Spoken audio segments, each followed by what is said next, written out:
오늘 읽었던 시편 41편은 기록자가 다윗입니다. 본문 전체를 읽어보면 그 뉘앙스가 어떤 뉘앙스냐면 극심한 고통 가운데서 부르짖고 있는 다윗의 이야기를 자기가 그 당시에 썼는지 지나고 난 뒤에 회고하며 썼는지는 몰라도 이것을 시로 만들어서 영장으로 부르는 노래, 영장이 지휘자죠. 이스라엘 백성들에게 누구든지 병든 자가 이 시편 41편을 나처럼 부르면 하나님께서 건져주실 것이다, 누구든지 고통 중에 이 노래를 부르면 하나님께서 고쳐주실 것이라고 영장으로 만들어 부르게 한 노래입니다. 그러면은 다윗이 많은 고통을 당했는데 이 시편 41편에 가장 극심한 고통을 당했을 때가 언젠가, 이 41편을 연구하는 학자들은 압살롬에게 쫓겨가면서 받았던 그의 고통을 노래한 것이다 라고 생각합니다. 다윗이 많은 사람에게 고통을 당했지만 자기 아들인 압살롬에게 반역을 받아서 도망갈 때 그는 얼마나 마음과 몸과 모든 것이 가장 고통스러웠겠지요. 그 배경에서 41편을 썼다라고 생각합니다. 따라서 오늘 시편 41편은 몸에 병이 난 사람, 마음에 병이 난 사람, 자식 때문에 속을 썩는 사람, 다 이런 사람들이 열심히 불러야 할 노래요, 시편이라는 겁니다. 다윗에게 불어닥친 이 고통이 어떤 고통인지 한번 본문을 통해서 찾아보려고 하는데요, 그가 1절에서 그에게 일어난 모든 상황을 자기가 한 단어로 표현을 합니다. 어떤 단어로 표현하냐면은 재앙의 날, 내가 재앙의 날을 맞이했다. 이 재앙의 날이라고 하는 것은 어느 한 사건을 이야기하는 게 아니라 재앙, 디제스터이라고 하는 말은 한꺼번에 패키지로 다가오는 고난을 이야기합니다. 여러분 성경에 보면 패키지로 고난을 당한 사람이 있죠. 욥 아닙니까? 그렇죠? 욥이 한두 가지 고통을 당한 게 아니죠. 첫 번째, 자기의 수많은 육축들을 다 잃어버리게 되는 재산이 파탄이 나게 됩니다. 그러고 난 뒤에 아들 형제 7이고 딸이 3형제인 10 자녀가 다 생명을 잃어버리게 되는 자녀의 문제가 생기게 됩니다. 그리고 유일한 가족이었던 아내가 하나님을 저주하고 죽으라고 하면서 떠나버리게 되는 아내도 잃어버리게 됩니다. 그리고는 몸에 욕창이 생기고 기와장을 가지고 제 가운데 앉아서 긁어도 되지 않는 극심한 고통을, 그가 몸의 질병까지 가지게 된 것. 그래서 욥의 고통은 한 가지 고통이 아니라 패키지 고통이다. 재산도 잃어버리고 자녀도 잃어버리고 가정도 잃어버리고 몸에도 죽을 병이 생기게 되어지는 이런 욥의 고통, 그 하나님께서 그 패키지로 맞이한 욥의 고통을 하나님이 어떻게 구원해 내셨는가가 욥기 전체의 이야기지요. 지금 다윗도 자기 자신에게 지금 임한 재앙이 한 가지 재앙이 아니라 재앙의 날이라고 할 때는 패키지로 왔다는 겁니다. 그도 병을 얻었고요, 오늘 본문에 보면 죽을 병에 걸렸고요, 그리고 왕이었다가 쫓겨났으니 직위가 해제되었고, 가족들도 자기를 배신하고 가까웠던 친구들도 자기를 멀리하게 되면서 오히려 자기의 대적이 되어지는 그러한 총체적인 패키지 재앙을 다윗이 지금 만나게 된 겁니다. 자, 본문을 좀 더 자세히 살펴보면서 다윗이 어떤 어려움을 만났는지를 한번 살펴보고, 설교의 후반부에서는 이 불가능한 이 재앙에서 하나님이 어떻게 구원해 내셨는지, 어떻게 다윗은 구원을 받게 되었는지를 설명함으로 비슷한 상황에 있는 분들이 오늘 구원받는 시간 되기를 축원합니다. 그는 첫 번째 어떤 고통을 당했냐면 살해의 위협을 당하고 있었습니다. 살해의 위협, 누가 자기를 죽이는 거죠. 2절을 보면은 그가 이렇게 기도를 하는데요, 여호와께서 그를 지키사 살게 하시리니, 이렇게 나옵니다. 그가 이 세상에서 복을 받을 것이라, 주여 그를 그 원수의 뜻에 맡기지 마소서. 여기에서 그라고 얘기했지만 다윗은 자기를 말하는 거죠. 그래서 이렇게 읽어야 됩니다. 여호와께서 나를 지키사 살게 하시리니, 이렇게 나옵니다. 살게 하신다는 것은 죽게 되었다는 뜻이지요. 죽게 되었다. 그리고 주여 나를 원수의 손에 맡기지 마옵소서. 원수가 지금 자기를 죽이기 위해 오니 주여 원수가 나를 죽이지 못하고 살게 하여 주옵소서. 다른 말로 하면 이 뜻이 뭡니까? 누가 나를 죽이려 한다는 겁니다. 살해의 위협. 오늘 혹시 그런 분들, 위협을 당하거나 어려운 가운데 있는 분들, 오늘 이 다윗을 구원하신 것처럼 하나님께서 그 원수의 손에서 구원해 주시기를 축원합니다. 그런데 오늘 배경이 압살롬의 반역으로 말미암아, 그러니까 이 다윗의 문제는 만만한 문제가 아닌 게 자기를 죽이려고 하는 자가 누구냐, 그게 자기 아들이란 말이죠. 자기 아들이 자기를 죽이려고 한다. 아들에게 위협을 받아 살고자 도망가는 이 다윗의 처량한 모습, 여러분, 다윗만큼 그러니까 기구한 삶을 살았던 사람이 없지요. 제가 유진 피터슨의 이야기를 했지만 그가 다윗 현실에 뿌리 박은 영성이라는 책에 보면은 다윗은 살면서 성경에 나오는 사람 중에 한 번도 기적을 체험하지 못한 사람이다, 그렇게 묘사를 합니다. 다윗에게는 기적이 없어요. 다 견뎌내고 이겨낸 것뿐입니다. 갑자기 초자연적인 역사가 일어난 것이 아니라 우리와 성정이 똑같은 삶을 목동에서부터 왕이 될 때까지 살아낸 사람. 그래서 이스라엘 사람들이 가장 좋아하는 게, 지금도 좋아하는 게 모세를 좋아하거나 아브라함을 좋아하는 게 아닙니다. 그분들은 조상으로서 기억을 하는 거고, 가장 사랑하는 사람이 누구냐면은 다윗입니다. 이스라엘 사람들이. 그래서 이스라엘 국기가 다윗의 별이거든요. 다윗의 나라가 회복되고 다윗을 가장 좋아합니다. 왜냐하면 이스라엘 백성들의 그 고통스러운 2000년의 역사가 다윗의 인생하고 닮아있기 때문이에요. 고통받을 것 다 고통받고 도망갈 것 다 도망가지만 급기야는 다윗의 나라가 세워진 것처럼 하나님이 이 고통 가운데서 우리 나라도 다시 회복되게 하실 것이라고 하는, 다윗이 가장 자기들을 묘사하는 사람이었기 때문에. 그래서 우리는 시편을 읽으면서 또 다윗의 이야기를 들으면서 공감을 많이 하고 힘을 얻는 것은 다윗이 오늘 고통 가운데 있는 여러분을 가장 많이 닮아 있다는 겁니다. 그래서 다윗을 구원하셨다면 여러분도 구원하실 거라는 소망이 생기게 되는 거지요. 하나님 그렇게 하실 줄 믿습니다. 자, 다윗은 아들 압살롬에게 살해의 위협을 당해서 쫓겨가고 있었던 사람입니다. 사람이 세상에 살면서 이 한 가지만 하더라도 이것보다 더 큰 재앙을 만난 사람이 몇 명이 되겠습니까? 이 중에 여러분의 자녀가 여러분 죽이겠다고 따라오는 사람이 몇 명이 있고, 정말 실제적으로 총을 차고 다니면서 여러분의 뒤에 따라오면서 살해 위협하는 사람 많지 않겠죠. 그러니까 다윗은 이런 고통 가운데 살고자 도망을 갔다는 거죠. 주여, 나를 원수의 손에 맡기지 마시고 나를 지키사 살게 하여 주옵소서. 그 다음에 이런 어떤 살해의 위협을 느꼈고, 두 번째 그가 당한 고통의 신앙의 패키지, 이 고통의 패키지 안에는 뭐가 있었냐면은 그는 큰 병에 걸렸다는 겁니다. 큰 병에 걸렸다. 3절에 이렇게 이야기합니다. 여호와께서 나를 병상에서 붙드시고 내가 누워있을 때마다 나의 병을 고쳐주시나이다. 그가 3인칭으로 얘기하지만 이건 자기 자신을 이야기하는 겁니다. 여호와께서 그를 병상에서 붙드시고 그가 누워있을 때마다 그의 병을 고쳐주시나이다. 지금 다윗이 어디에 누워있다는 겁니까? 병상에 누워있다는 거예요. 병상에 누워있다. 그러니까 아까 살해의 위협으로 도망가면서 다윗은 도망가는 것보다 더 고통스러웠던 게 뭐냐면은 마음의 병을 얻은 거죠. 자기 아들이 자기를 죽이겠다고 했을 때에 그 마음에 낙심된 거. 여러분, 사람의 마음이 너무 병이 깊이 들면 몸의 병으로 이어집니다. 지금 다윗이 그 경우예요. 마음의 병이 있다가 침상에 누워버리는 몸의 병으로 온 겁니다. 그래서 성경에서 늘 이야기하는 게 뭡니까? 무릇 지킬 만한 것 중에 너희 마음을 지키라. 생명의 근원이 여기에서 남이라. 마음의 병을 못 다스리면 몸의 병으로 오고 결국은 그 몸이 죽게 되는 거지요. 지금 다윗이 자기 아들이 자기를 지금 모함하고 죽이려고 하는 그 충격에 마음의 병을 다스리지 못하고 몸의 병이 와서 침상에 누워서 하나님께 지금 눈물로 침상을 띄울 정도로 그렇게 고통 가운데 있는 겁니다. 그러니까 다윗은 지금 마음의 병과 몸의 병을 다 가지고 있는 것이요. 아까도 말씀드렸다시피 지금 혹시 큰 병 중에 지금 병원 병상에 계시거나 가정의 침대에 계시거나 요양원에 계시거나 지금 그 와중에 이 설교를 듣고 예배를 드리는 분 계시다면 그 다윗을 침상에서 일으키신 것처럼 여러분을 오늘 구원해 주시기를 축원합니다. 하나님이 일으켜 주실 것을 여러분도 믿으시기 바랍니다. 왜냐하면 3절에 이렇게 말씀하고 있죠. 여호와께서 그를 병상에서 붙드시고, 오늘 하나님의 손이 병상에 있는 여러분을 붙들고 계신다는 거 기억하시기 바랍니다. 그가 누워있을 때마다 그의 병을 고쳐주시나이다. 하나님께서 지금 여러분을 붙들고만 계시는 것이 아니라 하나하나 고쳐주고 있는 중이라는 것을 기억하시기 바랍니다. 하나님은 병상에 있는 성도를 붙들고 계실 뿐 아니라 붙들고 있는 그를 지금도 수술하고 있으니 하나님 완치시켜 주실 줄 믿습니다. 이 응답의 복이 여러분에게 있기를 축원합니다.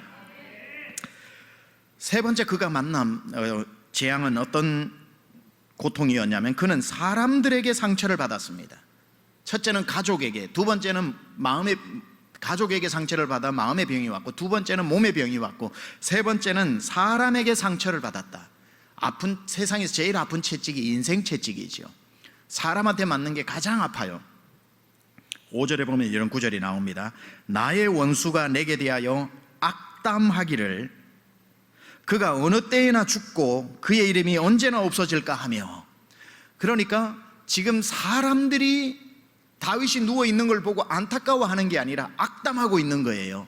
그리고는 빨리 낫기를 구하는 게 아니라 저거 언제 죽냐 도대체 하고 죽기를 바라고 있고, 다윗의 이름이 올라가는 것이 시기와 질투가 나서 저 다윗의 이름을 역사 속에서 지워버릴 정도로 그의 이름이 언제나 없어질까를 바라고 있는 사람들. 원수가 다윗이 아파서 죽게 되었다는 소식을 듣고 자기에게 어떤 악담을 하는지 수소문을 해보니 이런 소문들이 들고 있더라는 거예요. 다윗이 왜 빨리 안 죽냐? 아프면 죽지. 야, 원수의 마음의 소원이 뭐라고요? 다윗이 빨리 죽는 거. 근데 문제는 그렇게 녹록하지 않은데, 원수의 소원이 다윗이 빨리 죽는 건데 그 원수가 누구라고요? 아들이라니까요.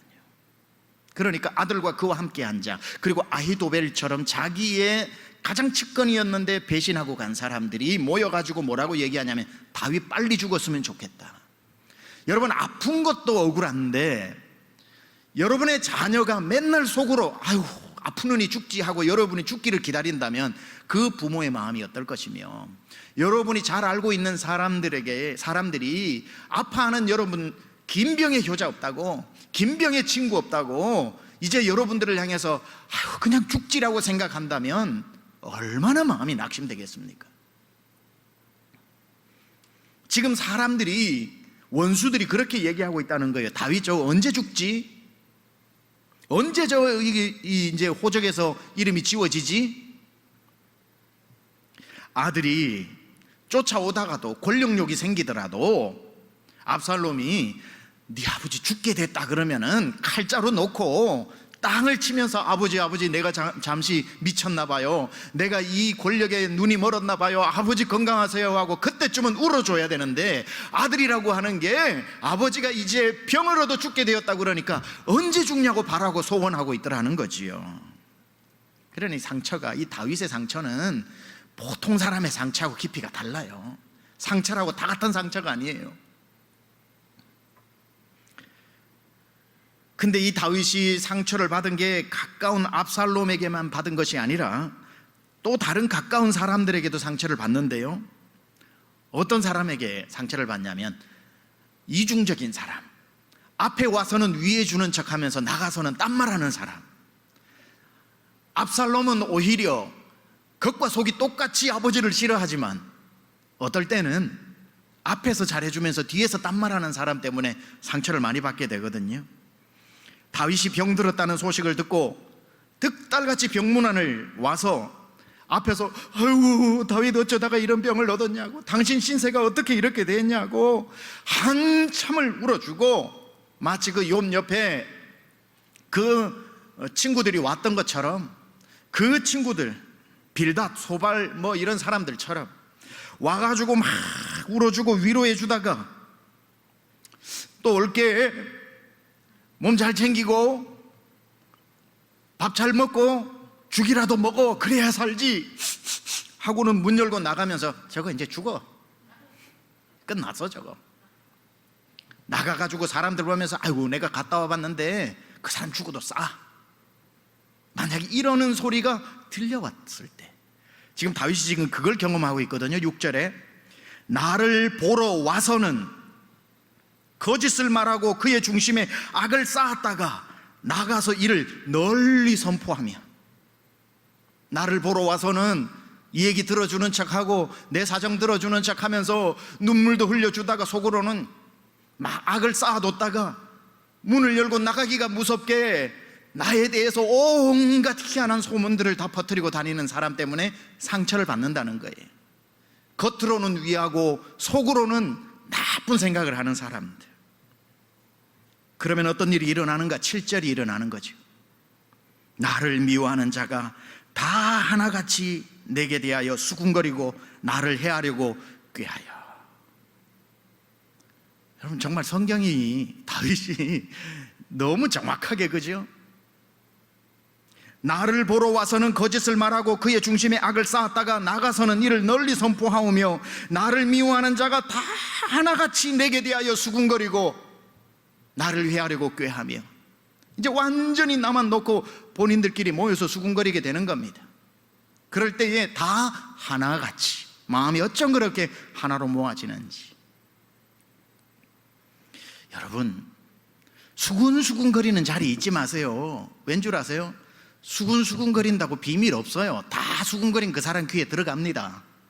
저도 목회해보니 어디서 누가 했던 얘기는 어디를 통해서도 결국은 들어와요, 제 귀에. 제가 모르는 척하고 그분 찾아가서 내 얘기했어요 안 물어봐서 그렇지. 목사니까 그냥 그랬거니 내 반성의 기회로 삼고, 주님 제가 이렇게 부족한데도 쓰임받고 있어서 감사합니다 하고 그냥 내 채찍으로 삼으니까 이슈를 안 시켜서 그렇지 못 듣는 게 아니에요. 희한하게 다 들려와요. 그런데 수근수근거리는 사람들은 그 앉아있는 사람만 안다고 착각을 하는 건데, 아유 수근수근거리는 그걸 어떻게 앉아있는 사람만 알아요? 하나님이 듣고 계시는데, 하나님 듣고 계시는 걸 아는데 어떻게 그렇게 말할 수가 있고 교회에 대해서 이야기할 수 있나요? 그럴 수 없지. 어디 하나님만 들으시나요? 낱말은 새가 듣고 반말은 또 쥐가 들어요. 천장 위에서 쥐가 다 듣고 있어요. 그러다가 옆에 쥐한테 가서 하면 그 쥐가 또 그래가지고 그 쥐가 아침이 오면은 새한테 얘기를 해주는 겁니다. 하면은 그걸 들은 새는 새들이 날아다니면서 옮겨다니고, 나중에 한 3일만 지나면 온 동네가 다 알아. 서울이다. 새들이 얼마나 빠르게 다니는데. 새들만 수군거리는 소리를 듣는 줄 아세요? 그때 누가 듣고 있는 줄 아세요? 여러분의 양심이 듣고 있어요. 성경에 양심이 소리친다고 그랬거든요. 양심이 그 얘기를 하면서도 조금 완전히 양심이 죽지 않았다면 이거 이러면 안 될 것 같은데, 양심이 하지 말라는 소리거든요. 빨리 일어나라는 뜻이거든요. 약속 있다고 빨리 나오라는 뜻이거든요. 양심이 다 마비가 돼서 못 들어도 누가 듣는 줄 아세요? 내 안에 계신 성령이 탄식하고 계시는 거예요. 성령의 탄식함. 이 사람아, 네가 어떤 사람인데. 성령님 듣고 계시고, 위로는 하나님 듣고 계시고, 낱말은 쥐가 듣고 있고, 새가 듣고 있고, 반말은 쥐가 듣고 있고, 내 양심이 소리를 치고 있는데 어찌 누가 모른다고요? 너만 알아. 다윗이 지금 그런 상황이라는 거예요. 나에게 와서 앞에서 울어주었던 사람이 나아가면서 희한한 정보를 가지고 나아가서 다 악한 일을 선포하며 저희들이 다 하나가 되어 수군수군거리며 나를 죽이려고 꾀하더라. 다윗이 지금 경험한 걸 이야기하고 있죠. 참 7절 표현에 다 하나같이 내게 대하여 수군거리고, 참 비참한 말입니다. 아픈 말이죠. 병문안 나왔던 사람이 나아가서는 앞에서는 일어날 겁니다. 회복될 겁니다. 하나님 고치실 겁니다. 그러고는 나아가서 저 못 고쳐. 보니까 하나님한테 벌 받았어. 하나님이 병을 줬는데 하나님이 고쳐주실 리가 있어? 다윗이 가장 마음이 아팠던 것은 모든 이스라엘 사람들이 다윗의 쫓겨감을 보면서 아들 압살롬이 나쁜 놈이라 그러지 않고 하나님이 다윗에게 벌 줬다고 생각하는 그 억울함. 하나님 그렇게 하시지 않았죠. 사실은 다윗이 이 정도가 모르는 사람, 대충 모르는 사람이 또 와서 몇 마디 하고 나가서 잘못된 정보는 할 수 있다고, 그것도 아프지만 다윗은 이 정도가 아니라니까요. 오늘 다윗의 아픔을 계속 추적해 들어가는 겁니다. 이번에는 다윗이 알던 사람 정도가 아니라 마음을 다 주었던 사람, 마음을 다 주었던 사람, 내가 신뢰했던 사람, 떡 하나가 있어도 절반 나누어 먹고, 라면 하나 생라면 먹어도 절반 딱 깨서 먹고, 초코파이도 안 떨어지는 거 절반 떨어져 먹고, 산도도 떨어져 가지고 당분이 붙어있는 건 넣어줬던 사람, 그 사람이 남의 말을 듣고 나를 오해할 때, 모르는 사람이야 듣는 대로 그냥 반응한다고 치더라도 나를 알 만큼 아는 사람이 남의 말 몇 마디 들었을 때 마음이 빼앗겨버리는 사람, 그러면서 그 사람도 나를 대적하는 것을 경험했는데 그게 구절이라는 거예요. 구절. 내가 신뢰하여 내 떡을 나눠 먹던 나의 가까운 친구도 나를 대적하여 그의 발꿈치를 들었나이다. 내가 신뢰하여 내 떡을 나눠 먹던 나의 가까운 친구도 남들 말 듣고는 내 앞에서 발꿈치를 들었다. 발꿈치 들었다는 표현이 뭔 줄 아세요? 사람이 이렇게 싸울 때 대적한다는 뜻인데, 내 발꿈치가 보일 정도로 다리를 들었다는 거 보입니까? 여러분 보였어요 이거? 발꿈치가 보일 정도로.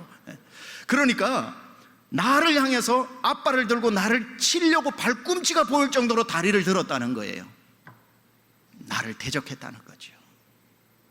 가장 가까웠던 사람에게 발꿈치를 들고 그 사람이 발로 나를 차고 밀 때 다윗이 그 경험을 한 거예요.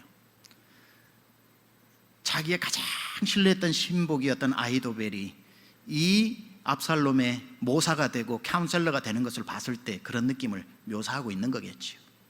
내가 나라의 절반이라도 주고 싶었던 사람이 남의 말 몇 마디 듣고 내 앞에 발꿈치를 드는 것을 봤을 때, 다윗의 상태, 재앙의 날이라고 표현했던 이걸 요약해 보겠습니다. 아들에게 배신을 당해 마음의 병을 얻고, 마음의 병이 몸의 병으로 옮겨져서 침상에 누워 꼼짝할 수가 없고, 어설프게 자기를 알던 사람이 앞에 다르고 뒤에 다른 사람들이 나가서 온갖 이야기로 수군수군거리고 있고, 내 마음을 다 주었던 사람이 내 앞에 다리를 들면서 나를 대적하고 있는 이 상황이 오늘 시편 41편에 나오는 다윗의 상황입니다. 이런 사람도 몸은 죽어가고 있고 병을 얻어서 내 주변엔 한 사람도 없고 가장 가까운 사람도 나를 오히려 대적하고 있는 이때에 이런 다윗도 구원받을 수 있을까요? 있다고 생각하십니까? 그럼요.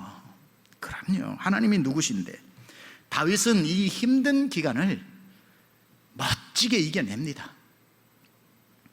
이걸 보면 다윗도 위대하고, 사실은 다윗도 위대한 거죠. 다윗도 위대하고, 그러나 다윗을 통해 일하신 하나님은 더 위대하시고, 다윗을 사용하시는 하나님이 계신데 어떻게 못 이겨내겠습니까? 결국은 이 어둡기 짝이 없는 시편 41편에 점철되어지는 이야기는 놀랍게도 결론은 13절에 이렇게 나오고 있지요. 결론부터 말씀드리겠습니다.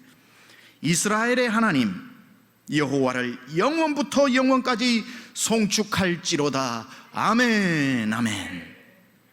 해피엔딩인가요? 아닌가요? 완전히 해피엔딩이죠. 이스라엘의 하나님 여호와를 영원부터 영원까지 나는 송축하리라. 아멘, 아멘. 그럼 다윗은 구원받았다는 뜻인데, 문제에서 벗어났다는 뜻인데, 도대체 다윗은 이 절망의 사건과 이 결론의 사이에 어떻게 무엇을 어떤 식으로 이겨내고 살았길래 그 문제들을 이길 수 있었을까? 고통 중에 병든 자가 일어나고 정말 약한 자가 강해지고 이 반전의 역사가 일어나기 위해서 다윗이 기억했던 몇 가지를, 그리고 그는 절대로 놓치지 않았던 몇 가지를 오늘 본문 나머지 시간 좀 나눠보려고 하는데, 그가 이 고통 중에 붙잡았던 첫 번째, 가난한 자를 보살피는 일을 멈추지 않았다. 다른 말로 하면은 자기에게 주신 사명과 직분을 내려놓지 않았다는 거예요.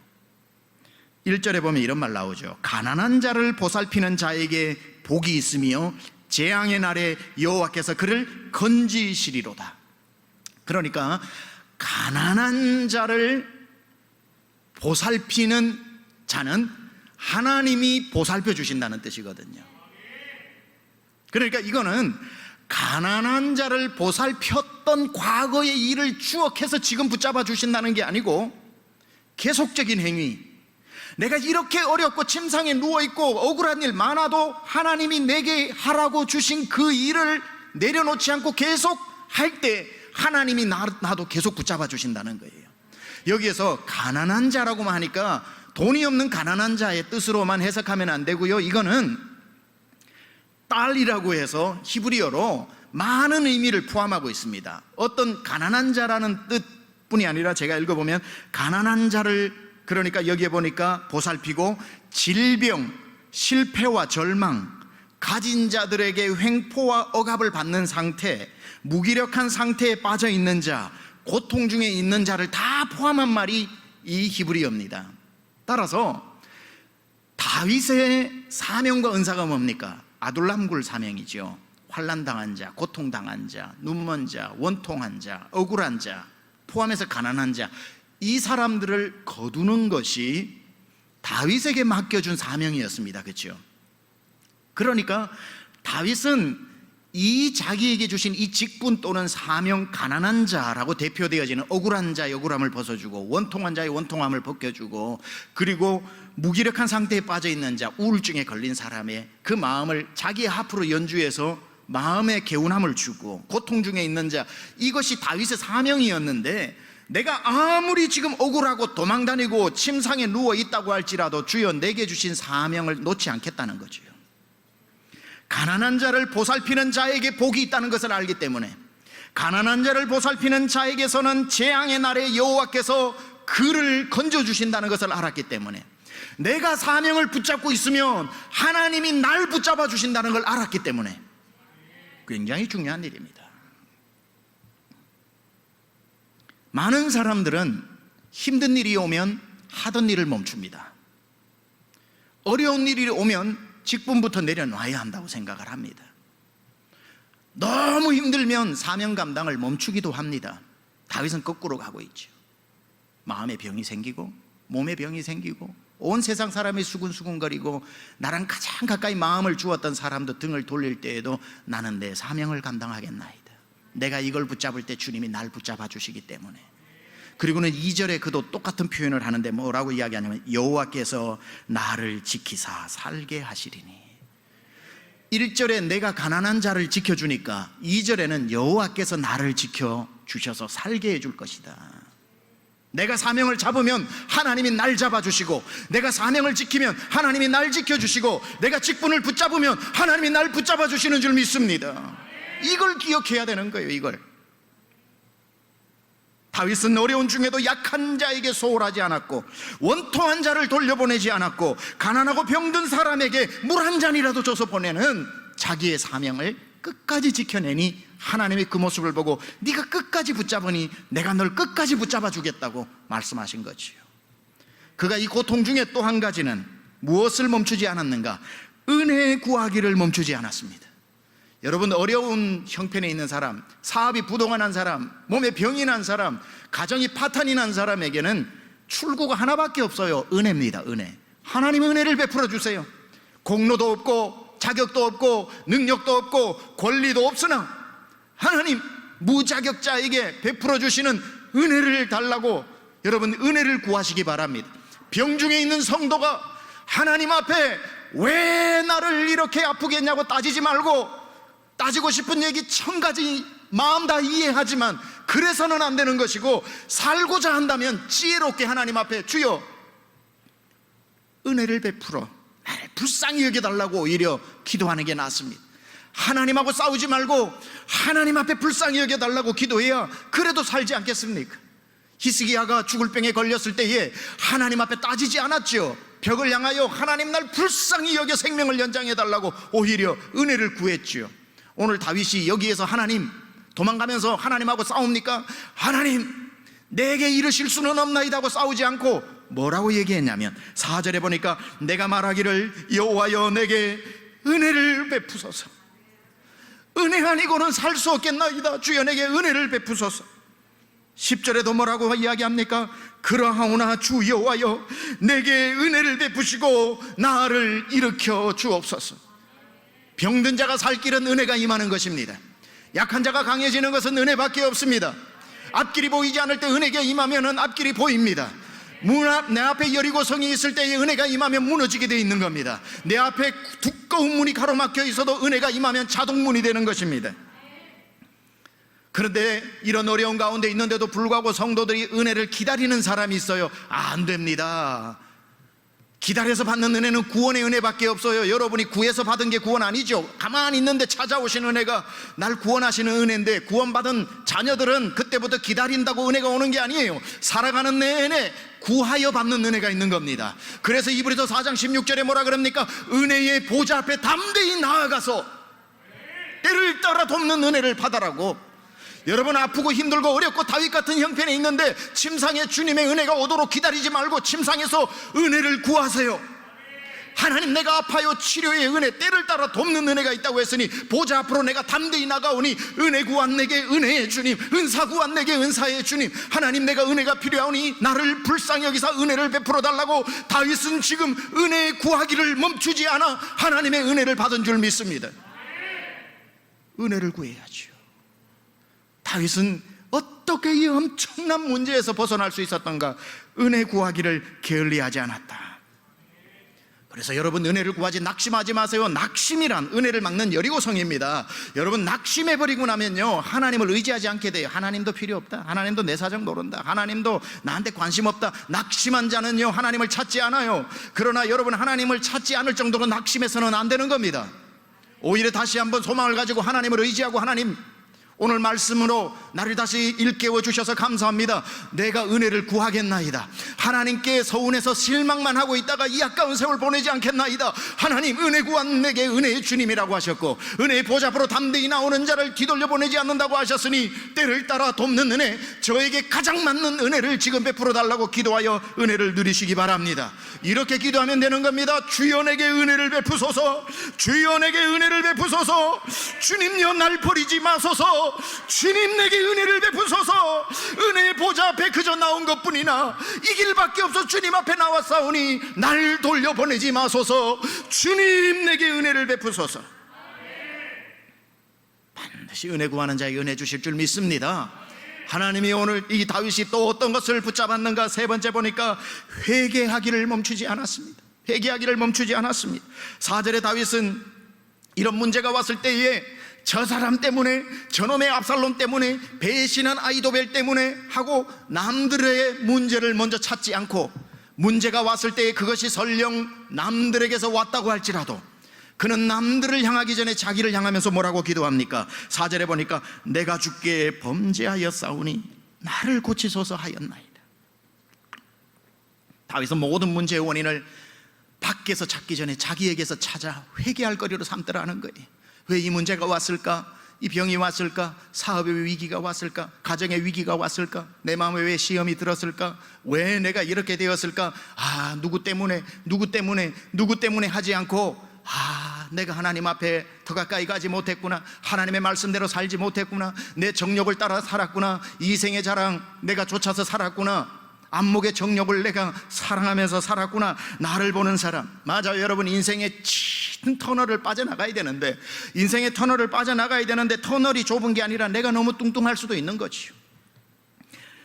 입을 옷이 없는 게 아니라, 집에 입을 옷이 없는 게 아니라 내 몸이 너무 커져버린 거겠죠. 다시 원상복귀하면 입을 옷 수두룩하겠죠. 세상이 어두운 게 아니라 내가 검은색 선글라스를 끼고 봐서 그럴 수도 있겠지요. 세상이 어두울 수도 있고 터널이 좁을 수도 있고 내 주변에 할 만한 게 하나도 없을 수도 있지만, 때로는 내 몸이 클 수도 있고 내 안경이 짙을 수도 있고 내 문제가 클 수도 있으니 밖에서만 문제를 찾으려 하지 말고 마땅히 문제를 만난 믿음의 성도는 내게는 문제가 없는지, 주님 앞에 회개할 것은 없는지, 침상에서 그 문제 앞에서 골방에서 억울합니다라만 눈물로 보낼 것이 아니라, 주님 내가 회개합니다라고 내가 회개해야 할 것은 없는지, 간구하는 기도는 많아졌으나 회개의 기도는 사라져버린 오늘날, 문제만 닥치면 주님 앞에 나와 간구하기만 바쁘지, 그 문제를 만난 사람이 주님 앞에 나와 옷을 찢지 않고 마음을 찢으면서 내 죄로 소이다, 내 죄로 소이다, 주님 내가 주님 앞에 죄를 지었나이다 하고 자기를 회개하는 사람은 적으니 문제는 해결되지 않더라는 거예요. 사랑하는 여러분, 여러분의 눈에서 회개의 눈물이 멈추지 않기를 축원합니다. 그 회개의 눈물은 치유의 눈물입니다. 그 회개의 눈물이 흐를 때 회복이 되는 것입니다. 주님, 내 눈에 회개의 눈물이 멈추지 않게 하여 주옵소서. 마지막으로 그가 붙잡았던 한 가지는 하나님이 어떤 분이신지를 잊지 않았습니다. 우리는 고통 가운데 고통이 심하면 하나님을 오해하기도 하고 하나님을 잊어버리기도 하고 하나님이 어떤 분이신지를 까먹을 때가 있습니다. 그러나 이 어려운 중에 다윗의 고백을 한번 들어보세요. 어렵다고 어려운 걸 가지고 하나님을 이상하게 해석하지 않아요. 오히려 하나님이 어떤 분인 것을 가지고 상황을 해석을 해요. 11절 12절에 내 원수가 나를 이기지 못하오니 주께서 나를 기뻐하시는 줄을 내가 알았나이다. 하나님은 날 싫어하는 분이 아니야. 내가 아는 하나님은 날 좋아하셔, 날 기뻐하셔. 내가 너로 인하여 기쁨을 이기지 못하며 너를 잠잠히 사랑하시며, 하나님은 그런 분이시야. 하나님은 선하시고 하나님은 인자하시고 날 사랑하시는 하나님이시고, 나보다 나를 더 잘 아시고 나보다 나를 더 사랑하시고, 하늘이 땅에서 높은 같이 하나님의 생각은 더 커. 그걸 가지고 내 문제를 해석하는 거예요. 우리는 많은 경우 내 문제를 가지고 이런 게 닥친 것 보니 하나님 내게 관심 없구나, 이런 문제가 온 것 보니 하나님 나 잘 되는 꼴을 못 보시는구나, 이런 문제를 닥친 것 보니 하나님 내게 하나도 영향력이 없는 분이시구나. 하나님을 문제 가지고 해석하니까 엉뚱한 해석들이 나오는 거지요. 다윗은 하나님 가지고 문제 해석하더라는 거예요. 뭐라고 11절에 주께서 나를 기뻐하시는 줄을 내가 알았나이다. 12절에는 뭐라 그래요? 그러므로 주께서 나를 온전한 중에 붙드시고 영원히 주 앞에 나를 다시 세워 주실 것이다. 다윗은 하나님을 오해하지 않아요. 어려울 때일수록 하나님이 누구신가, 어려울 때일수록 그 하나님 앞에 나는 누구인가, 전능하신 하나님이 무능한 나에게 주인 되신다. 그분은 날 싫어하지 않고 기뻐하신다. 그분은 능력이 있으시되 능력을 아껴두지 않고 그 크신 팔을 나에게 언제나 베풀어 주신다. 다윗은 어떤 일을 만나도 하나님께 실망하지 않아요. 하나님은 날 기뻐하시고 나를 온전하게 다시 하나님 앞에 고개를 들고 세워주실 것이다. 여러분, 힘든 가운데 하나님 오해하고 있다면 오늘 설교를 통해 다시 다 바로잡으시기 바랍니다. 하나님이 누구신지가 제대로 잡혀야 제대로 기도를 하고 하나님 앞에 기도할 마음도 생기고 예배당에 더 나올 생각도 생기고, 하나님이 좋아야 찬송도 나오지. 하나님을 서운하게 생각하는데 무슨 찬송이 나옵니까? 하나님이 좋아야 찬송 부르고 싶고, 하나님이 좋아야 그분께 기도하고 싶고, 하나님이 좋아야 한 번이라도 더 예배하고 싶지. 그래서 하나님을 좋아하면 예배도 살고 말씀도 살고 기도도 살고 찬송도 살아. 그 사람이 어찌 살아나지 않겠습니까? 다윗은 그걸 알았던 거죠. 여호와께서 나를 기뻐하신다. 이 고통을 당하고 있어도 11절에 내 원수가 나를 이기지 못하오니 주께서 나를 기뻐하시는 줄을 알았고, 그리고 아무리 힘들어도 하나님이 나를 통해서 약속하신 그 계획은 반드시 이루어지는 것을 알아 주께서 나를 온전한 중에 붙드시고 영원히 주 앞에 세우시나이다. 마음의 병이 들고 몸의 병이 들고 수근수근해서 외톨이가 되고 가까운 사람에게 배신을 당했던 이 다윗이 13절에 하나님을 찬송하는 사람이 되었던 그 가운데, 그 와중에도 그가 붙들었던 것은 주님이 나에게 맡겨준 그 사역을 붙들고 있었고, 하나님요 내게 은혜를 달라고 은혜를 붙들었고, 하나님 내게 잘못이 무엇인지 회개를 붙들었고, 변함없이 날 사랑하시는 하나님의 신실하심을 붙들므로 말미암아 다윗은 다시 일어나게 되었고 다시 회복되었고, 병든 자가 일어나듯이 다윗은 침상에서 우렁차게 일어나 이스라엘을 다스리는 왕이 된 줄 믿습니다. 오늘 이 역사가 여러분 가운데 일어나기를 우리 주 예수 그리스도 이름으로 축원합니다.